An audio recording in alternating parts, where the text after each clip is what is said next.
मन करत बाटे धड़कन बढ़त बाटे तोहरा के छतिया से साटली बारू पसंद गोरी राखल तू मन हमार से नियन गलिया के काटली।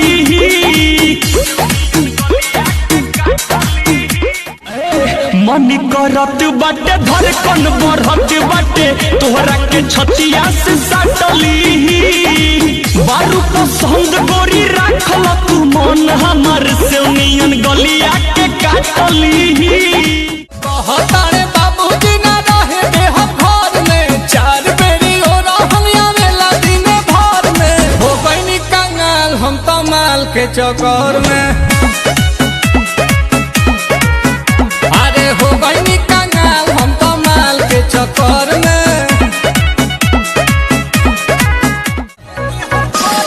कहतारे बाबूजी ना रहे दे हम घर में चार बेरी हो रहल आवेला दिन भर में हो गइनी कंगाल हम तो माल के चक्कर में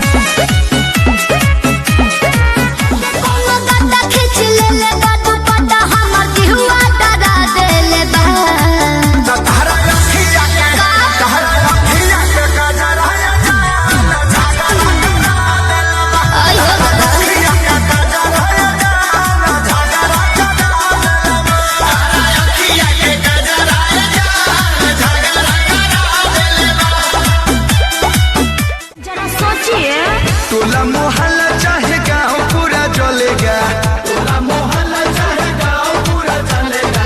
बचपन का प्यार मेरा बचपन तक चलेगा। क्या बुझी सुनो हमारा खातिर तू फिट बाड़ू रील्स पे बहुते तू हिट बाड़ू देख तो हर फिगर मनवा रहेला हरदम भीगल एको वीडियो बना दे बुका हमारा गाना पर ठुमका लगा दे बुका पतली कमरिया हिला दे बुका अति के गाना पर ठुमका लगा दे बुका पतली कमरिया हिला दे बुका बाजी के हाथ पकड़ा जइबो बोझोरिया में राजा पिटा जइबो चौराहा पे गोली तू खा जइबो पिटा जइबो। सुनिए ना किल्ली जो बंद किए हैं जाके पहले खोलिए। हम कोई डाकू ना है प्यार से तो बोलिए। अच्छा हट तोहरो इरादा ठीक ठाक नहीं है। पति देव को सताना अच्छी बात नहीं है। चमके सबके हो उठ जाए। अरे उठाए वाली मशीन हुई गाड़ी अरे छोटिया कमरिया टूट जाई रे छोटिया कमरिया टूट जाई कर बवाल तोर गलत नहीं डाल है रे छोड़ा। तोर जवानी लगे रोलेंगे, तोर जवानी लगे रोलेंगे। की कही? बिना तेल के जराई बोला टेनगे। अच्छा बिना तेल के जराई बोला टेनगे। तनी करे जवानी कर बवाल तोर गलत नहीं डाल है रे छोड़ा।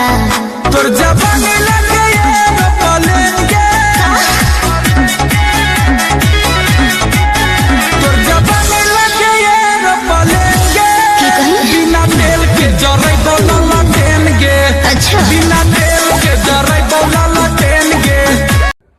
नमस्कार प्रणाम से मित्रों को मैं आप सभी का भाई कुणाल सर और आज बहुत खुशी के दिन है। आज ही के दिन भाई हमारा पैदा हुआ था प्रशांत। तो भाई आपको जन्मदिन की ढेर सारी बधाई एवं शुभकामनाएं। आप बहुत बहुत बहुत आगे बढ़ो, आप जीवन में बहुत तरक्की कीजिए। आप मैं माता रानी से हमेशा प्रार्थना करते आ रहा हूं और करते रहूंगा कि आप जीवन में हर एक मनोकामना आपकी पूर्ण हो जाए, जो आप चाह रहे हैं, जो आप सोच रहे हो, हर एक चीज पूरा हो जाए। और थोड़ी थोड़ी बात पे भाई डिमोटिवेट ना हुआ करो, काम करो, नाम करो। Once more happy birthday to you मेरी जान। चलो लव यू मेरे भाई, God bless you, thank you.